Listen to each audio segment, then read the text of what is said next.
Assalamu alaikum, peace and blessings. You're tuned in to the Sajdah Saturday Morning Coffee Talks, where we talk about life, love, and business.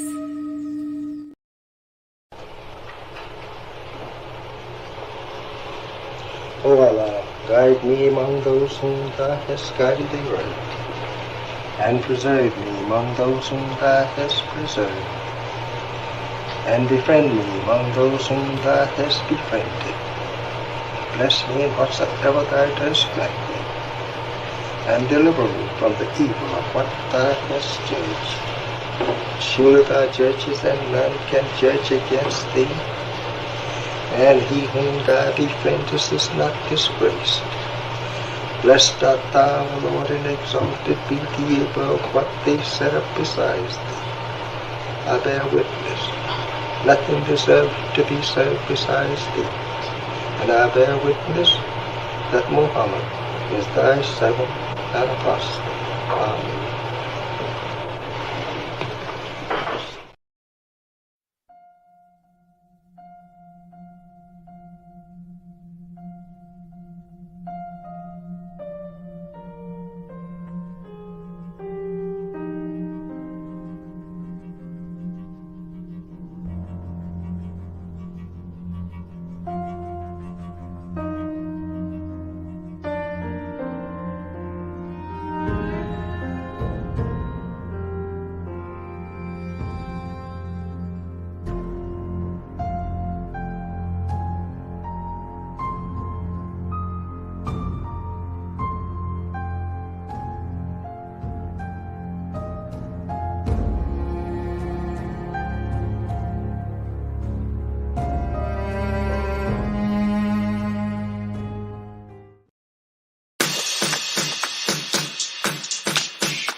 You belong to yourself. You're an independent people, created from the nation of free people. Yes, sir. You don't need to go nowhere but to yourself. Yes, sir. there will be a great separation. So I said, it is on now. The college is meant to prepare you for your future. That the time dictates that if we don't do something for ourselves as a people, we will be destroyed. And the aim of the enemy right now is to take us out. We have God with us. We have Him as our guide. Yes, sir. We don't have to stand around here and ask the question, what must be done? Yes, sir. Get up and let's go and do something. Yes, sir. We cannot sit down. We cannot lay down. Yes, sir. We must get up. Yes, sir. And go to work. Do you know what real joy is in life? Visioning something and bringing it into reality. That's real joy. Do you know what the next step in joy is? Behold how good and how pleasant it is for brethren to dwell in unity. Tonight, you need to fasten your seatbelts. We're going to hear from some of the greatest minds in the world. I don't know about you, but I'm tired of trusting our future and the future of our children into the hands of those who don't love us. I believe we need to revitalize black leadership.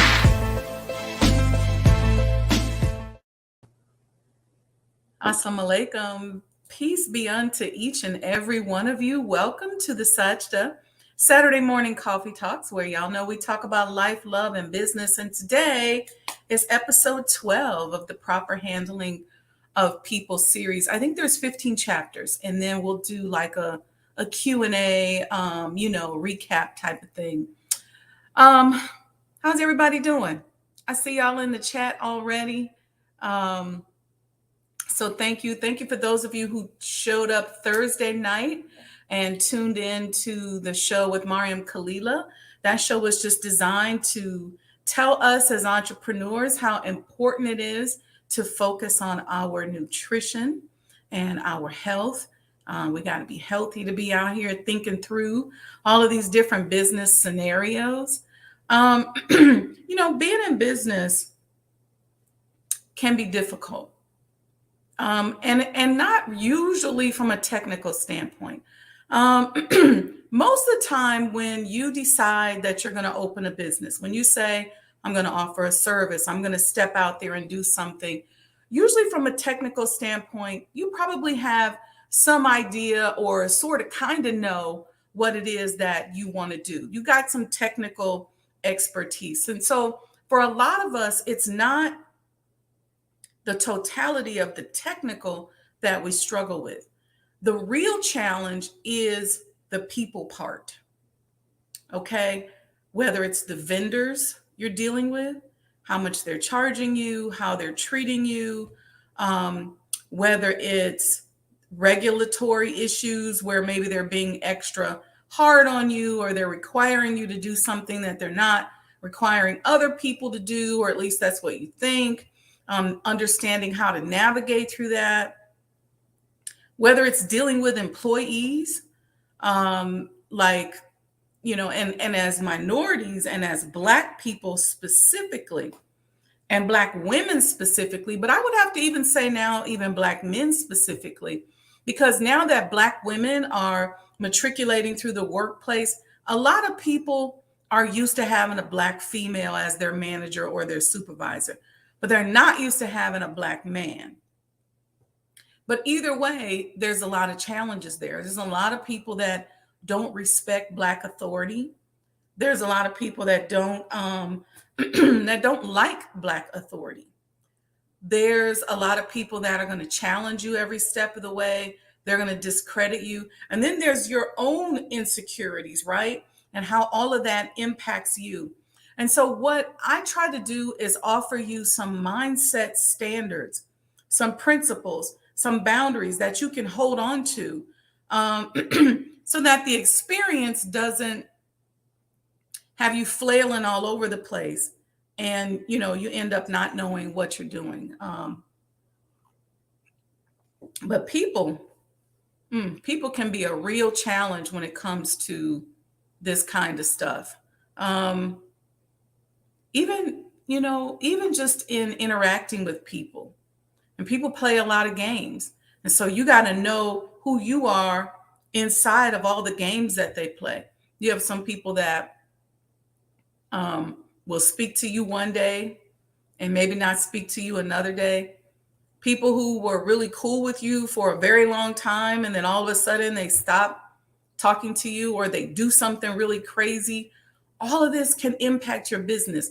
And I think that in a lot of cases, people in the broader community know enough not to allow this to impact them internally. Although Black people aren't the only people that get impacted by this. Let me make that clear.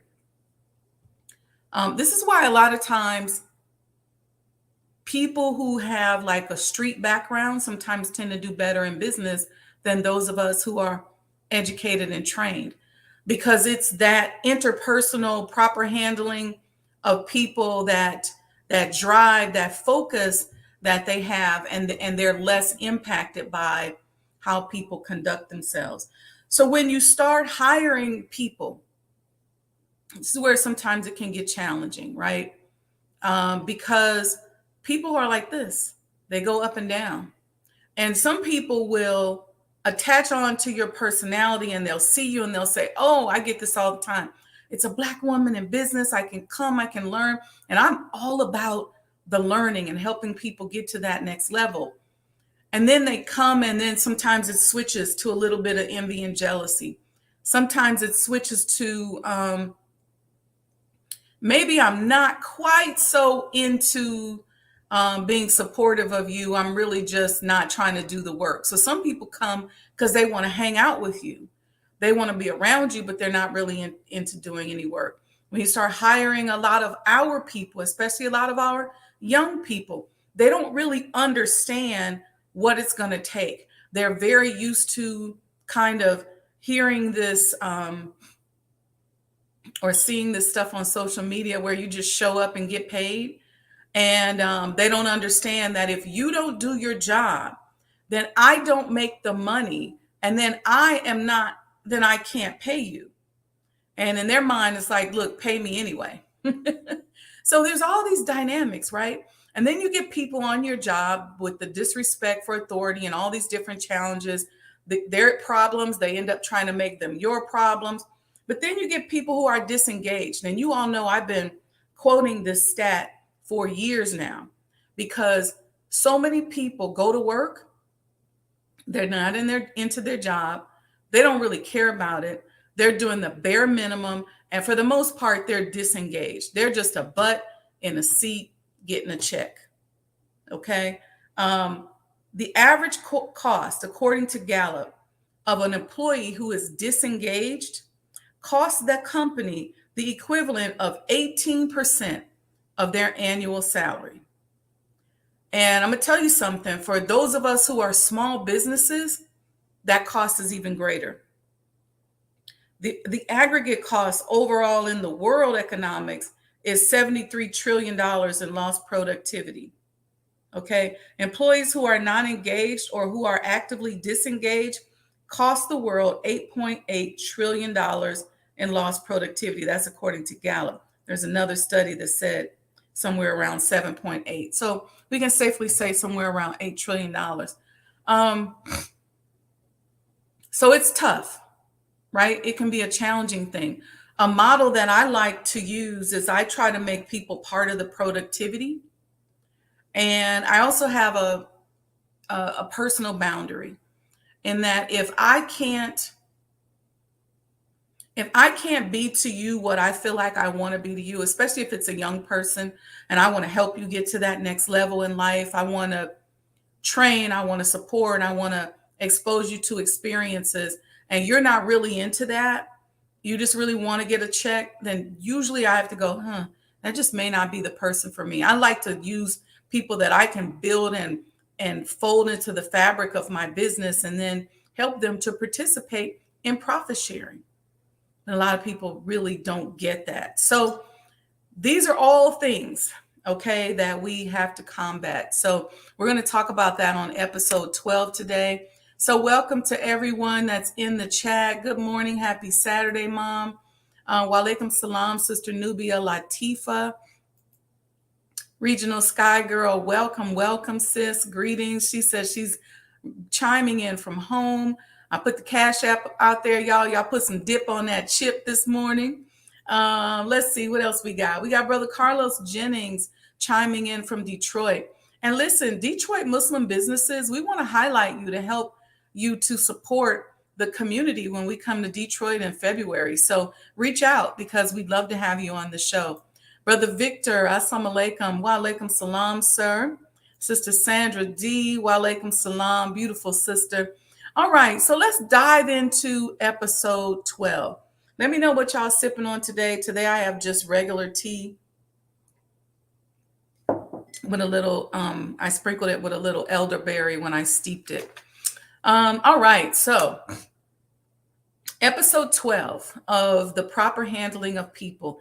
This is a series of teachings that was given to us by the Honorable Elijah Muhammad in the later part of the year of 1964. Okay. So the messenger was on top of this. And a lot of times you don't know this stuff until you start trying to hire people. And so let's dig into this chapter. We're going to be talking about, let me give you the subheading so you know: the possible real loss from change, how to overcome resistance to change, factors in turnover, reasons for quitting. I played a video at the beginning of the show. You all can go back and check it out, that talked about employee turnover, the reasons for employee turnover, what happens, because employee turnover can really hurt your company. And I've been through this in business where it's like, man, we spent all this money hiring and trying to bring somebody on board. And this was something I know in my particular case, it started to really feel like a challenge to me, because I felt like when I'd get the person hired, somebody else would do something to them, and the people were overly sensitive, and then they just leave or they become disengaged. So these techniques and the proper handling of people, again, is your foundational mindset, so that you don't have to deal with the ebb and flow, the emotional ebb and flow of people and people's issues when it comes to business. So anyway, what are some of the ways in which we lose as a company when we have people who leave? Okay, and why are some of the reasons why they leave? A lot of people leave because you give them additional work. Okay, they feel like they're turning out more work with no type of compensation increase. That can be a challenge. Some people will deal with that for a while, but you want to be very, very mindful of that. And in a lot of cases, a lot of times the employee just wants you to acknowledge it. And if you're a small business, you may be able to say, hey, if you'd hang in there with me, I'm going to include you in this revenue as I start to get it. Let me tell you, there's so many small businesses. I think about Deborah Johnson with BET and how she started out as his administrative assistant. And now she's the chairman. So those kind of things do happen. I can tell you countless stories of people that I know that started out with somebody on the ground level. If I was you, if I was a young person, especially today, starting out in business, I'd get with somebody like me and start out in these businesses on the ground level. And I'd just be like, look, whatever I can do, because you're guaranteed a space, especially when you start to see that a person has the tenacity to make things happen. And I'll tell you something, we'll talk about it a little bit later, but, just learning how to chase that taste of completion. Another thing, people leave because they get laid off. Sometimes you just have to lay them off and then they don't come back. Sometimes working for you or working for your company may not hold the prestige that they thought it would hold, or it may hold lower prestige. And sometimes they just don't agree with the compensation. So These are all things that you have to address, but always make sure you address them and don't ignore them. So then the messenger asks this question, or makes a statement: how to overcome resistance to change. Number one, you want to alleviate the real hardships if you can.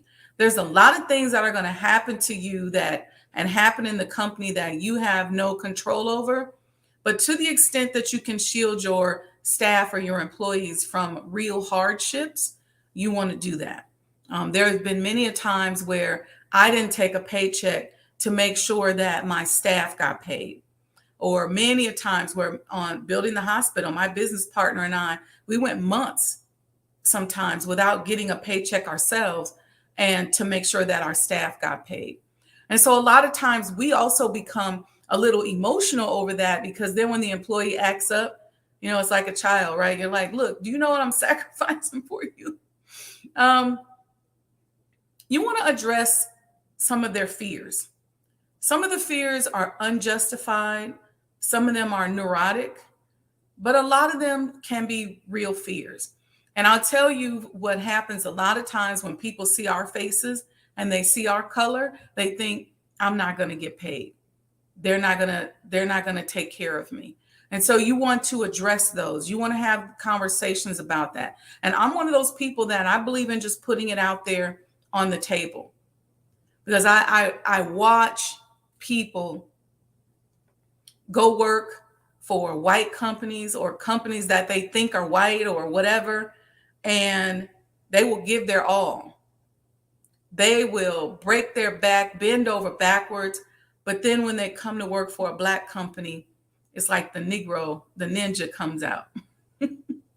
These are all things you got to deal with. And trust me, a lot of other ethnicities, if you will, don't have to deal with this kind of thing. We're always dealing with the public propaganda in terms of how people see us.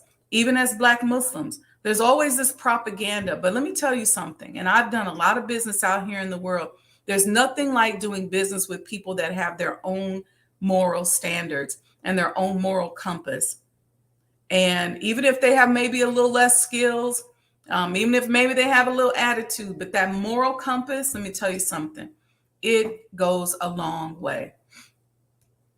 You want to pay attention to complaints, okay? This is another way in which you can overcome their resistance, and be responsive to well-founded complaints, because some complaints are well-founded. Every time, some people complain a lot, right? And so sometimes we think that they don't know, they just making up stuff, or they just want to be in your face. But some complaints are well-founded, and so you have to be able to check them out. You have to work on your own fears. Okay, what are your fears? What are your challenges? You want to keep working on that, and you want to keep the lines of communication open. Okay, a lot of people will come to you, and you'll see people kind of create a campaign, right? There's usually a buildup when they're about ready to quit. I know a lot of y'all know this. Some of us have done it ourselves, right? There's a little bit of buildup when they're about ready to quit. You start hearing more about family issues. Some of it's real, some of it's not. Some of it's a hybrid. Sometimes it's a little bit of truth mixed with falsehood. But you will start to hear a buildup, related to family reasons sometimes. And put your questions in the chat. If you all are thinking through this, and I know y'all quiet this morning, if you're thinking through it, put your questions in the chat. And I'll add, this is a short chapter, so we'll be able to talk about any of your questions or concerns. Some people start talking about poor health, and you'll be able to see that. They don't feel good. Sometimes they'll start to milk it. Sometimes they'll actually be really unhealthy and be going through something. You'll start to see a growing, sometimes dissatisfaction towards management.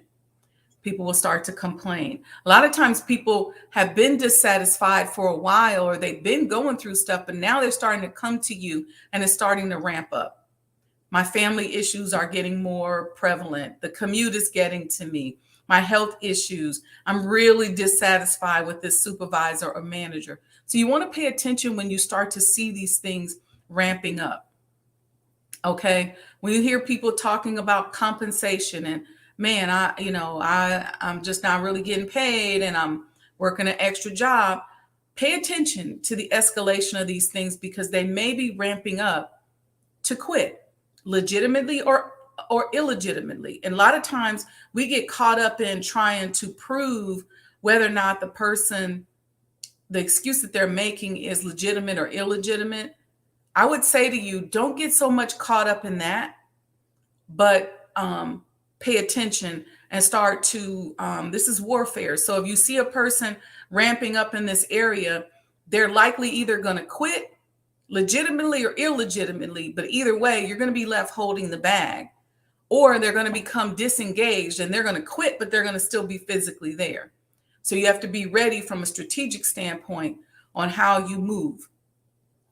People will talk about transportation issues, right? The commute, riding the train is too long. They may start talking about difficulties with housing and that the hours are just unsatisfactory. I can't keep working these hours. This is becoming an issue for me. When you start seeing these complaints ramping up, pay attention because it might be the underlay for the overplay because the person is really just trying to see if they matter enough so they know whether or not they quit. And nine times out of 10, people will interview while they're working with you and they'll take that same complaint to the interview, maybe in a different way. They might be smart enough not to bad talk their prior job, but they'll find a way to figure out within that interview process whether or not that employer, whether or not they matter to that new employer. And a lot of times it's all the same. Most time jobs are what you make them out to be. So this is something we got to pay attention to. Good morning, Sister Felicia. Walaikum salam. All right, put your questions in the chat. All right, how do we combat this type of turnover? And I call turnover either people are leaving, because it becomes very difficult when you have to keep training people over and over again.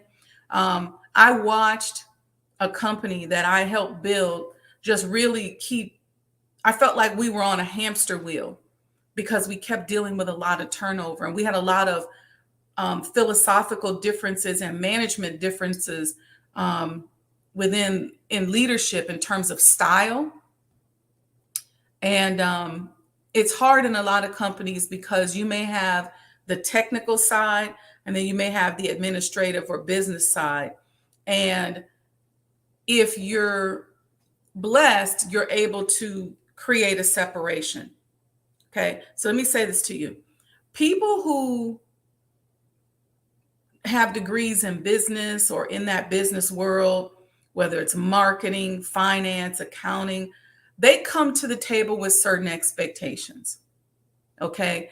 And they can't be treated the same way you may treat people who are in healthcare. They come to the table. People who are clinicians come to the table with certain expectations. And they're used to certain issues in the workplace. If you have people who work in the plant or who are construction people, well, the people who work out in the field, they come with certain expectations and cannot necessarily be treated the same way that the people who work in the office. It's just a different way in which they see people. And I always say that we have to be emotionally intelligent to look at people the way they see themselves. And so when you are building an organization, whether it's a construction company, a healthcare company, or whatever, you have to be mindful of how these people have been trained to see themselves and how they've been trained to create certain expectations within the workplace. And you really can't think that you're going to create that that you're going to treat that field person the same way you're going to treat that office person. Okay. People who are used to working in a hospital or on a construction site, they're there's a certain level of treatment and certain things that are important to them. And then people who are on the administrative and on the business side, there are things that are important to them. And the two are oftentimes not the same. But if you try to make it all the same, you're gonna create a problem, and you're gonna likely get employee turnover. So every time a person leaves, you're gonna be starting over. It really feels like you're starting over. Now, there's this balance that you have as an entrepreneur, right? Where you don't necessarily want to be worried about where your help is going to come from. And this is why I'm always pushing you to be right within your authenticity. Have that frequency of authenticity from which you're operating from. Why? So that you're aligned in a spiritual space. And so you'll always find ways in which you can be successful. But in many cases, just retraining people, starting over with a new person and over, you end up holding a lot of the bag, and people are just constantly going to be turning people over. Sometimes that person who is the top trained technical person is not always going to be the best people handler. Okay, so that person that you know that has 4 or 5 engineering degrees, that have worked in all these different engineering scenarios, they've worked on the space shuttle and, on the moon and all these other places, they may not be the right person to be handling people. They may be really good at what they do technically, but because they're so good at what they do technically, they may not have a lot of patience for people who are not as good as them technically, right? You see this where there's any kind of technical skill involved. You see it in the hospital. You'll see it among doctors and surgeons. Sometimes some surgeons are so far ahead of the pack that there's a big gap between them and the layperson. And sometimes they live in that reality, and they don't have a lot of patience for people who aren't quite there yet. And when people come to the table and they bring their insecurities, then that top engineer, that one that knows everything, that one that has their professional intuition on 100, who can just respond to things. And if they look like them too, it sometimes becomes really, really challenging for that person that is working for you. And so sometimes people rather go to work for somebody who is not that smart and who is somewhat flawed, especially Black people. Why? Because we are very accustomed to going into a work situation where we're smarter than the manager or the supervisor. We don't have that position for whatever discriminatory reason. Sometimes we don't even want that position. But in a lot of cases, we're way smarter and much more knowledgeable than the person that's in charge of us. But when we come and work for a Black entrepreneur, that Black entrepreneur is 9 times out of 10 just like us. They are normally always the smartest person in the room because they've had to be a high achiever in order to get where they're going in life. And so some of those people skills start to clash, where you got the really smart engineer who doesn't have patience with the newer engineer or the person who's less knowledgeable than them. And then you have the less knowledgeable staff engineer or staff work, construction worker or whatever, drafts person that has a challenge because they don't know more than the person they're reporting to, and that person looks like them. It's real deep. And trust me, I've been through a lot of these people things in the workspace, and I've seen companies really struggle because of this. So in combating that kind of turnover, we really want to make sure we understand the real reasons why a person is leaving. Because a lot of times you can start to have employee turnover, but you really got a cancer in your organization that you don't know.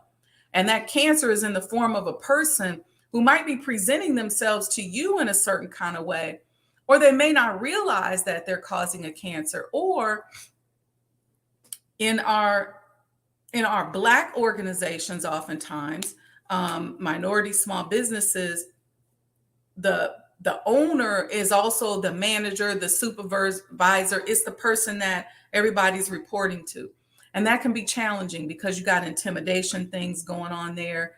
It's just it's really an HR nightmare.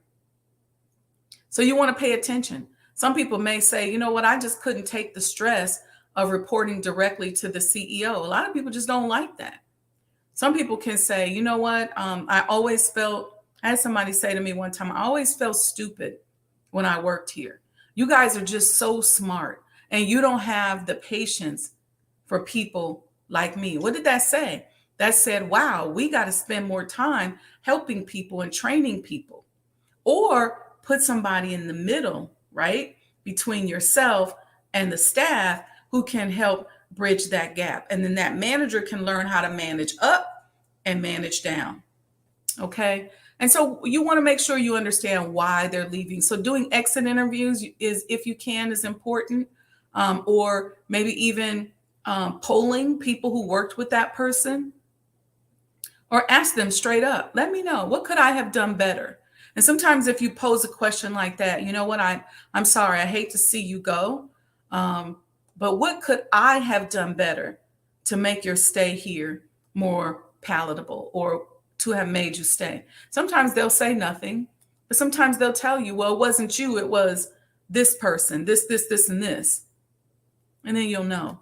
Okay. And then you want to work to eliminate those specific causes. You want to start to make some pivots within your organization to make that adjustment. Sometimes I was talking to a client the other day, and he was literally just telling me to hold on and covering the phone and yelling at his staff. And we were talking about this very thing because he saw the topic, and he said, man, I keep getting all this turnover. And I said to him, I said, do you yell like that at everybody who works there? And he said, no, I'm just trying to tell him, but he really was yelling. And I told him, I said, if I worked there, I would have a hard time with you yelling like that.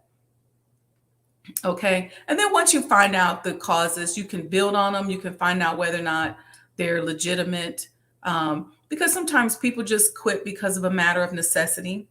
Like I said, poor health, marriage, they want to spend more time. They're newly married. They're, recently just are with child. And they may just say, you know what, I want to do something else, or it's time for me to move on, or I'm not really feeling this, or I got transportation issues. I'll tell you something else that also is a challenge for many of us in our businesses. A lot of people are not ready to work in an entrepreneurial environment. A lot of people really want that big company, that stable company that's already up and running. They just want to come in and plug and play. And so a lot of times those employees are not for you, and you got to know that. This is things you can flush out during the interview process. Okay. Are you okay with an entrepreneurial environment? A lot of times they don't know. So you have to pose behavioral questions when you're interviewing people so that you can, flush that out. Because in an entrepreneurial environment, you might be doing more than one job at once. In fact, about it, nowadays, most jobs are hybrids. Most of the time, you're not going to go to work and just do that one thing. You're not going to say, okay, most people don't even work in their field, but you're not going to go to work and do that one thing most of the time. So most jobs are hybrid. And so they're looking for people with an entrepreneurial mindset, but a lot of people don't realize that. So they go and they interview for that job, and they say, well, they had me doing a little bit of this and a little bit of that. It's because it's an entrepreneurial environment, and you have to be prepared to grow. Actually, those are the best environments, I'll tell you, to be in. I worked in a lot of those environments growing up, and it gave me a lot of skills on how to build a business and how to build a company as I grew and matriculated in business. So this is something that I would tell you, don't run away from. Go into that business where somebody's going to expose you, because the key thing is exposure, right? Go into a business where somebody's going to help expose you to a number of different things. I was very fortunate in the beginning stages of my career to be exposed to work scenarios, to leadership development opportunities, to various aspects of a business that most people at my age at that time had never been exposed to. Okay. That's why a lot of people, they used to have these management trainee programs where you got to experience a lot. But I was very, very, very fortunate.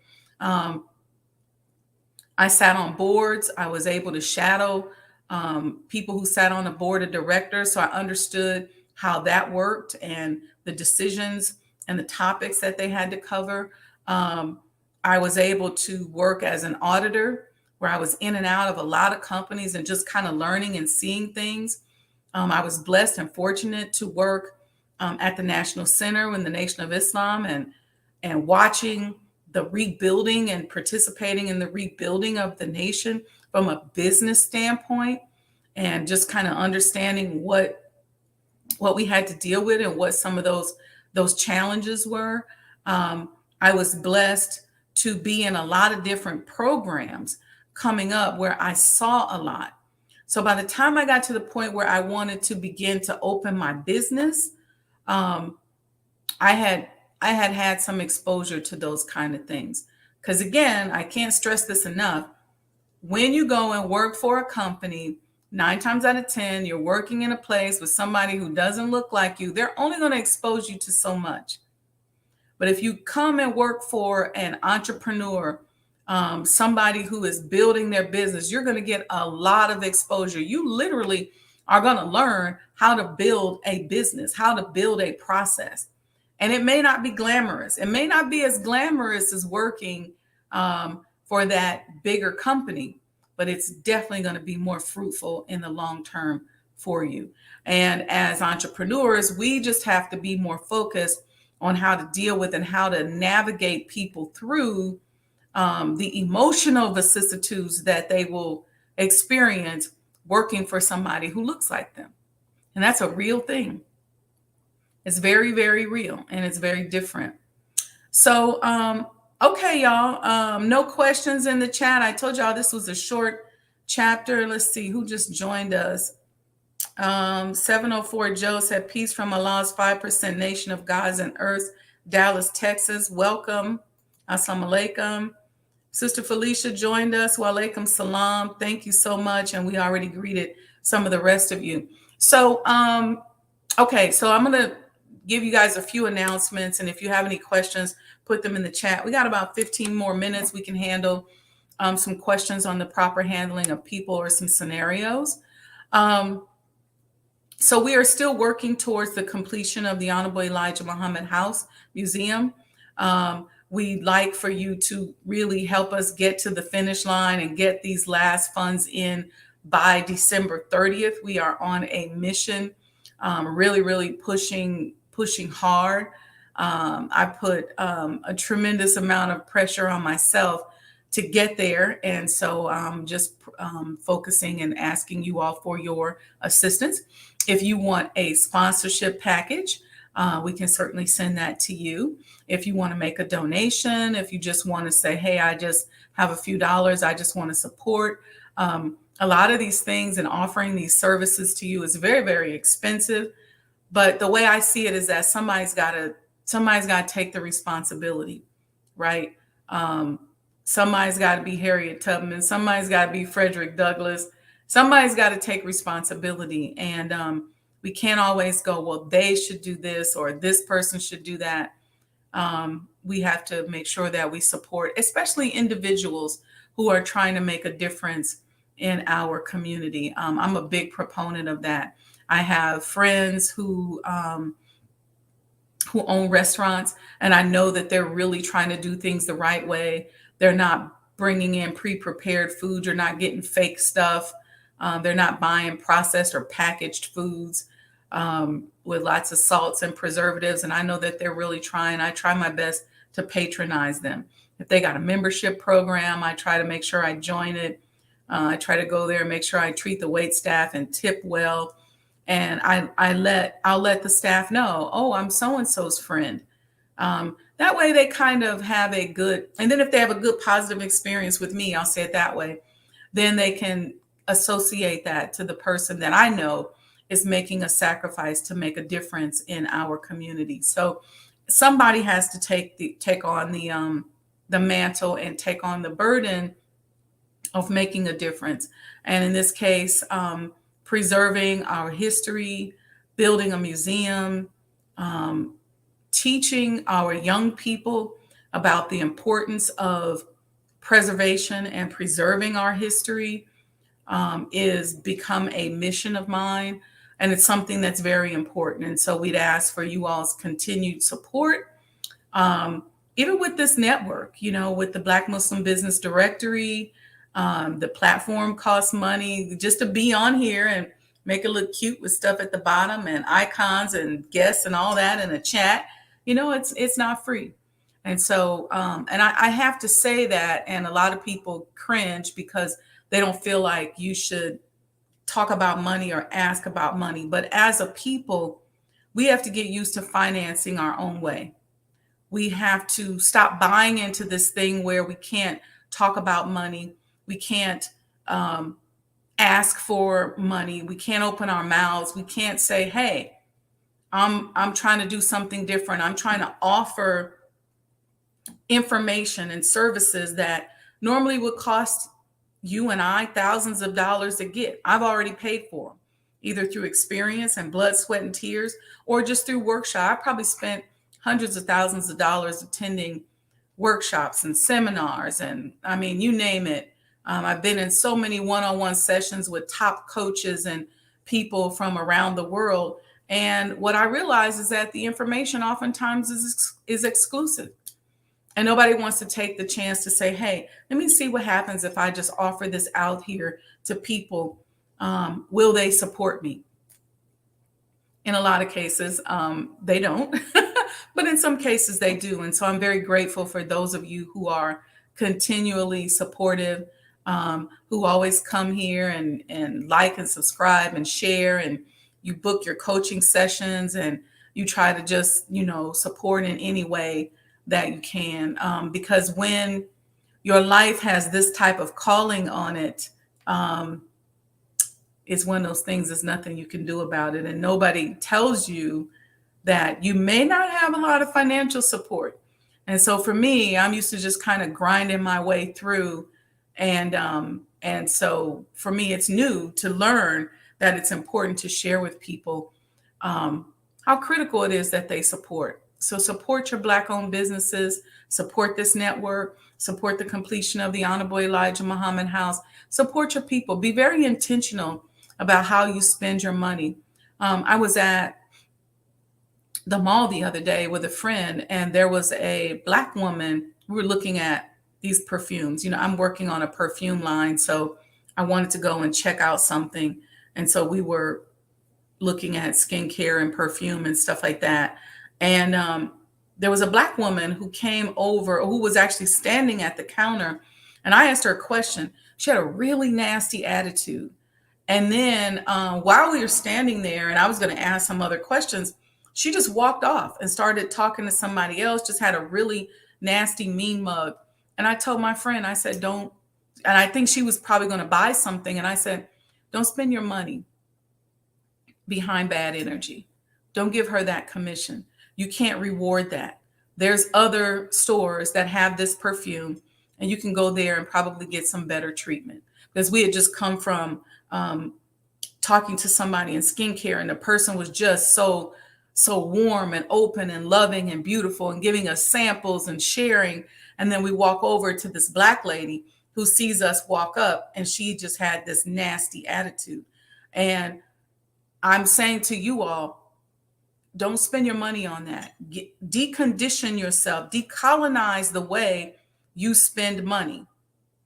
If you go somewhere and a person don't respect you, they got an attitude towards you, they don't like you, if you can help it, spend your money somewhere else.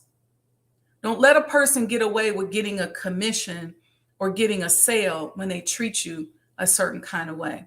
This is part of how we can work on our money psychology, in addition to supporting people who are really trying to do something for us and to help us to better and improve our lives. So, okay, family, with that, Cash App's going across the bottom. Don't chip and dip me. Put a little dip on that chip, and I don't shy away from saying that. I've learned the importance and how important that is, and so I'm grateful to each and every one of you. Next Thursday, the Mind of an Entrepreneur show, we're going to be talking about skincare. Skincare is important for us as men and as women. Okay. Some people just go, I just wash my face with a bar of soap and that's it. You can't do that. Can't be doing that. So we're going to talk about that. We got proper handling of people next week. And I have a couple lives that I'm going to do next week to continue to talk about this. I'm working on the next series, so make sure you're on the mailing list. Text Do For Self, DO, the number 4, SELF to 855-574-9099 so that you are up to speed on the next series that we're going to be putting out here, and make it a happy Saturday. Treat somebody good today. Treat somebody nice today. And if you have any questions, don't hesitate to DM me on Instagram. I usually answer those DMs because it's a little bit easier to see what they are. I don't really answer the Facebook DMs because people get a little crazy. Okay. All right. And if you're ready to start your new year off with a new plan and a new mindset, then I can help you with that through my coaching and consulting services. All you have to do is go to the link in the bio and you can book. You can pick what date, pay for it. Once you pay for it, I'll give you an additional service for free. All right. Okay. We'll see you soon, family. Love you all. Peace and blessings.